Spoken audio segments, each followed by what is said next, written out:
Hubert Védrine, ancien ministre des Affaires étrangères, Laurent Védrine, auteur de documentaire Le père et le fils réunis dans une enquête époustouflante, incroyable.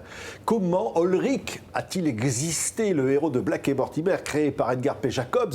Vous nous dites aujourd'hui, Hubert Védrine, eh bien que le mystère est levé. Vous avez mené l'enquête.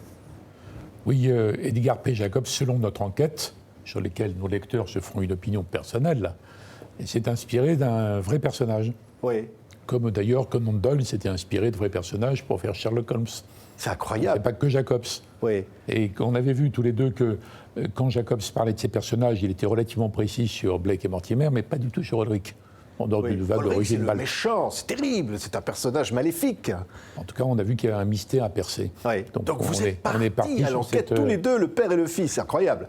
Laurent, on s'est réparti les rôles pour vraiment retrouver les traces de son enfance, du développement de ses capacités criminelles, de ses capacités en termes de travestissement, d'espionnage. On a parcouru en tout cas un bout de l'Europe et quelques autres pays. Ouais. Et ce qui était très étonnant, c'est qu'au début, on n'avait vraiment pas la preuve qu'on y arriverait, parce que à la base, c'est un personnage de fiction. Et l'enquête progressant, les informations arrivant au compte-gouttes, et ben, finalement, on s'est rendu compte qu'on tenait vraiment un lièvre, comme on dit. Hein. C'est ça, oui. Et vous voyez bien que dans le livre, d'ailleurs, on raconte à la fois la vie d'Ulrich, mais aussi le processus d'investigation. Hein. Parce que, alors, évidemment, Black et Mortimer, c'est une série cultissime de l'histoire de la bande dessinée belge. Edgar P. Jacobs est un véritable génie. Et alors, vous, Hubert Védrine, vous vous êtes intéressé à ça. Vous, l'ancien ministre, vous êtes dit, au fond, il y a peut-être une vérité profonde à découvrir dans ce personnage d'Ulrich. Et attendez, je me suis intéressé à Blake, Mortimer et Ulrich bien avant d'être ministre, quand même, depuis mon enfance. Oui. Donc c'est longtemps après, tous les deux, en discutant, on a cette culture en commun, qu'on se dit, il y a une piste à creuser, là. Oui. Pourquoi est-ce que Jacobs est si ambigu, si flou? Pourquoi? Parce que c'est une fascination pour le mal, au fond. Pourquoi Ulrich? Non, fascination, le terme est trop fort, enfin, un immense intérêt, et puis c'est notre culture, et c'est la vôtre aussi, on a baigné là-dedans. Qu'est-ce qu'il y a derrière ces personnages? Oui. Est-ce qu'il y a des vrais hommes? Est-ce qu'il y a un vrai Ulrich? Dans Hergé, par exemple, il y a plusieurs personnages comme le Tournesol et d'autres, il y a des personnages, on sait qui c'est. Et là, Ulrich, on devinait. Mais Jacobs avait mis le flou là-dessus. Ouais, il a volontairement dissimulé tout ça. Et ce qui est intéressant aussi, c'est que beaucoup d'exégètes et de passionnés de Jacobs ont cherché à prouver qu'il s'était inspiré d'un personnage de la Seconde Guerre mondiale, de quelqu'un proche de sa famille, de lui-même, se mettant en scène. Enfin, il y avait un certain nombre de pistes pour savoir à qui ressemblait Ulrich, véritablement. Mais personne ne s'était posé la question de... finalement, et si tout ça n'était pas inspiré de faits réels. Et on voit bien que le XXe siècle regorge de ce type de destin. Et nous, parce qu'en fait, on a ouvert le XXe siècle à travers votre enquête. Hein. Et alors, juste un mot, vous commencez l'enquête, vous êtes déjà l'objet de filatures. On essaie de vous approcher, vous dites, c'est vous qui cherchez la vérité sur Ulrich. C'est inquiétant, c'est inquiétant. On est à la fois aidé, il va le raconter, et menacé et contrarié, il fait les deux. Oui. Menacé, je ne sais pas, mais filature, le terme est peut-être un peu trop grand. Simplement, on est allé rencontrer les éditions d'Argo à Bruxelles, capitale de la bande dessinée en tout cas. Et c'est vrai qu'après un rendez-vous, quelqu'un a su qu'on était là, peut-être que ça s'est su par téléphone arabe, peut-être que ça s'est su dans leur bureau. Bref, quelqu'un nous a apporté des documents qui nous ont vraiment aidés à construire ce portrait, à comprendre où Ulrich s'était rendu, à quelle époque, à quel moment, et surtout c'était des véritables preuves qui nous ont permis de fonder un certain nombre de chapitres. En fait. Il y a d'ailleurs à l'intérieur du livre un cahier photo, il y a un certain nombre de documents absolument exceptionnels. Alors on y découvre que le destin d'Ulrich, eh bien, vous allez retrouver sa trace à Cuba, vous allez retrouver sa trace peut-être vers James Bond, c'est incroyable. Au départ, il est issu d'une lignée de petite noblesse allemande dans les Pays-Bas, les chevaliers teutoniques. Mais en fait, son enfance est minable, elle est misérable.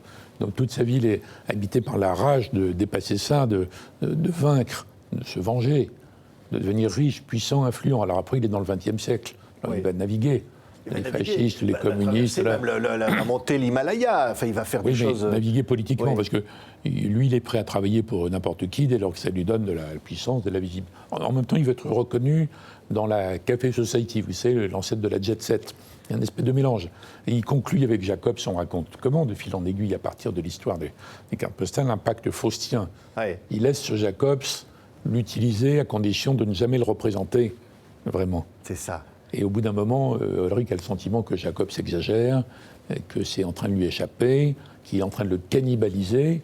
Il y a toute une partie de la vie d'Ulrich. Que Jacobs aurait rêvé d'être chanteur d'opéra, avant, auteur. Oui, bien sûr. Et il adorait évidemment la nation de Faust. Oui, voilà, Faust. Ouais. C'est ça. Et donc ce Ulrich, notre Ulrich dont on raconte la vie, à un moment donné, il est furieux contre Jacobs qui a fait de lui un personnage qui lui échappe.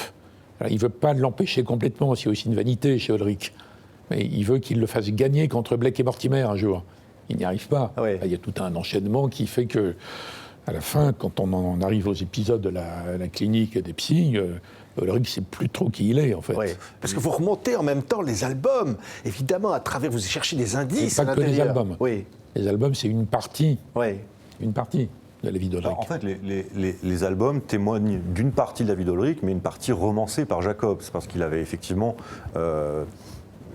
passé cet accord avec ce personnage qui devait rester masqué. Avancé masqué, on ne peut pas être un criminel de haut vol si on connaît votre visage. Sinon, vous avez Interpol sur le dos, etc. Oui. Donc, les albums de bande dessinée que tout le monde peut se procurer à côté de notre livre, ils racontent des épisodes inspirés de la vie d'Ulrich. Oui, là, c'est la vérité. Là, en gros, ça comble les trous. Oui, ça comble véritablement les trous, parce que Blake, Mortimer, qui sont les deux héros, on connaît beaucoup de choses sur eux, mais finalement, qui a vraiment envie d'enquêter sur la vie de Blake et Mortimer, boire du thé dans un petit salon anglais. Ils sont trop parfaits. On préfère enquêter sur finalement le symbole du mal, parce qu'au fond, Ulrich Hubert-Védrine, il fréquente autant la pègre, les mafias, que les hommes politiques, tant que ça l'arrange. Oui, il y a beaucoup de personnalités dans sa vie, mais il n'y a pas tellement d'hommes politiques. Ou alors c'est des gens qui dirigent des services secrets, parce que comme il se vend aux uns et aux autres tout en les trahissant, il a besoin d'accéder à ça.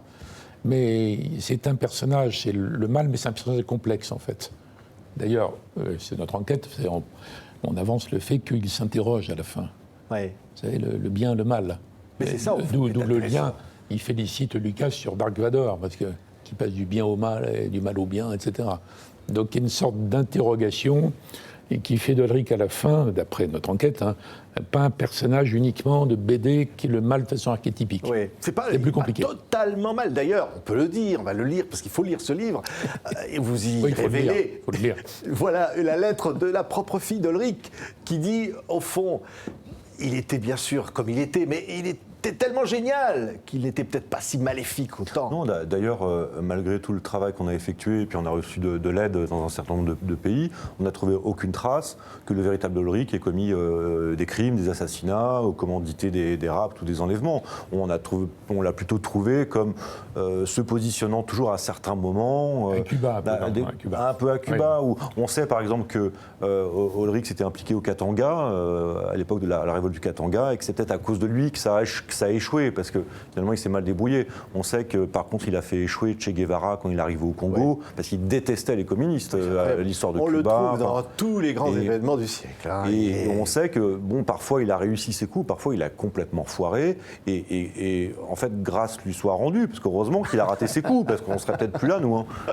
Ce qui est incroyable à dire quand même, à tous les deux, Hubert Védrine et Laurent Védrine, parce qu'évidemment tout ça est imaginaire, tout ça est absolument voilà, une sorte de... Mais dites ça. Oui, c'est vous qui le dites. Vous n'avez pas bien lu. Voilà. Et se dire, c'est un sacré hommage au génie d'un auteur fantastique, à Jacobs. C'est une époque en même temps. Ouais. C'est une grande école.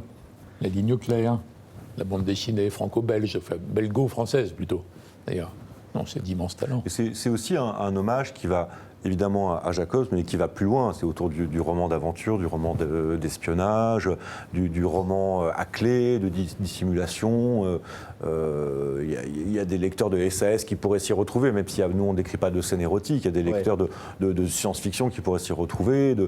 C'est aussi tout un monde qui se retrouve autour d'Ulrich, et pas seulement Edgar P. Jacobs, auteur génial. Puisque finalement Ulrich a probablement rencontré beaucoup d'autres génies à part Jacobs. Sacrée enquête, hein. Il n'y a pas d'érotisme, mais il y a des femmes. Ouais. Quand Jacobs faisait ses planches magnifiques, il y avait la législation sur les publications pour la jeunesse. Donc il ne pouvait quasiment pas, en fait, Donc nous, on dévoile une partie des choses. Merci. Hubert Védrine, Laurent Védrine, Ulrich, la biographie non autorisée. Enfin, pourrait-on dire. C'est publié chez Fayard. Merci à tous les deux d'avoir été nos invités. Merci bien. Merci beaucoup.